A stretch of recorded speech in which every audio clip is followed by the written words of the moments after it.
10 years ago, I was working for Wicked Pictures, an adult film company, at a golf tournament in Lake Tahoe. I was at Wicked's booth when I met Donald Trump in the celebrity gift room early in the morning before he teed off. He flirted with me and invited me to walk along the golf course with him, which I did.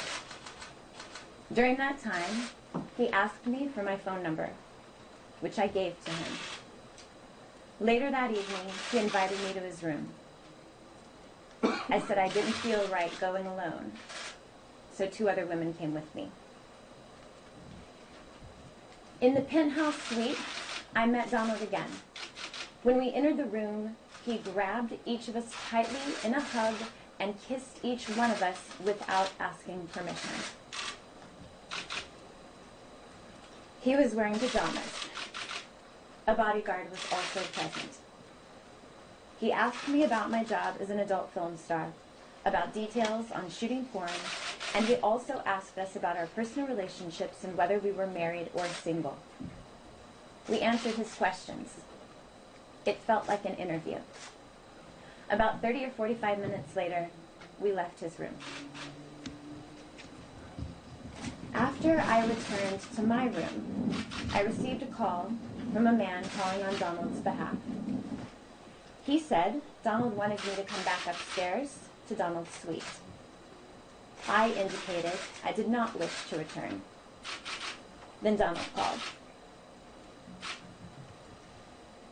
He asked me to return to his suite and have dinner with him.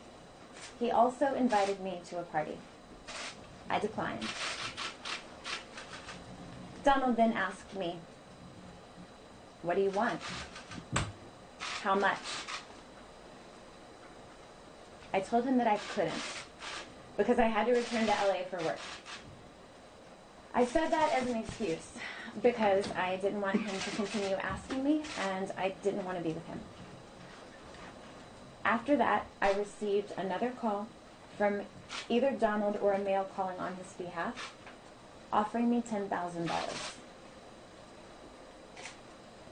I declined again, and once more gave as an excuse that I had to return to Los Angeles for work. I was then told Mr. Trump would allow me the use of his private jet if only I accepted his invitation. I did relate my experiences immediately afterwards to some friends. Out of respect to the other parties involved and their families, I will not share their names.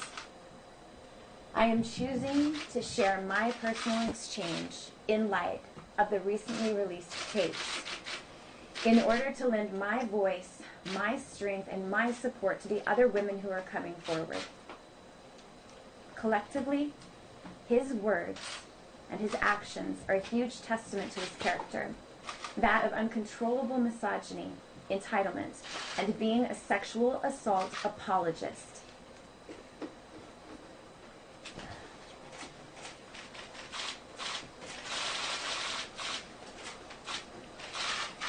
This is not acceptable behavior for anyone, much less a presidential candidate. And I realize that in this situation I may be but a tiny grain of sand, but clearly, this is an enormous beach.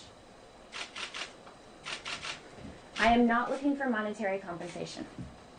I do not need additional fame or the type of attention that this is sure to bring. I understand that I may be called a liar or an opportunist,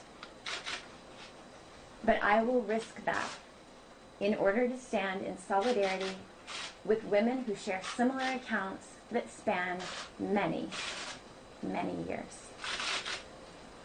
Thank you.